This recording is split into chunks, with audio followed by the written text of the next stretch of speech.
Ruth chapter 1, right quick, straight to the key points. Now we know that Elimelech, Naomi, Malon, Chilion all left Bethlehem, Judah to go to Moab because of the famine. This is during the book of Judges with Gideon.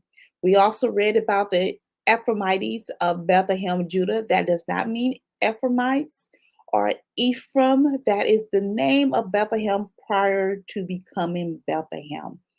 The family resided in Moab for about 10 years. And within those 10 years, the sons, Malon and Chilion, actually married Ruth and Ophrah, a Moabitess.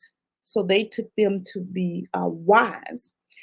In the midst of all of this, during the time, Naomi lost her husband and her two sons. So Naomi became a widow prior to Ruth and Ophrah. So Ruth, Ophrah, and Naomi, all three of the women are widows. Naomi makes a decision to return to Judah. Ophrah went back to her people and her God. And Ruth received Jehovah and his people and followed Naomi to Judah. Now, Naomi struggled and she changed her name based on her situation, just based on her situation. And her name, Naomi, means delight. And she changed it to Myra, which is bitterness, and which you'll find in our word study.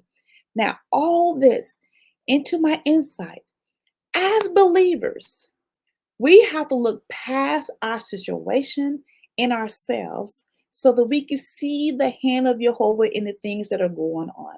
And I know that's a difficult thing, especially when you lose your husband, especially when you lose your sons.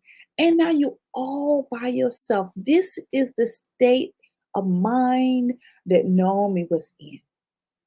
In the midst of this, I'm hoping that everyone is paying attention that Naomi is still discipling Ruth. And you will find this all the way to chapter 4 of the book of Ruth. Ruth is learning the ways of Jehovah from Naomi. We also discussed that the book of Ruth is read during the reading of the Feast of Pentecost because there's two harvests in the book of Ruth, the barley and the wheat harvest. I will say that this book can be read during the Passover time. Matter of fact, you can read any book anytime that you want to.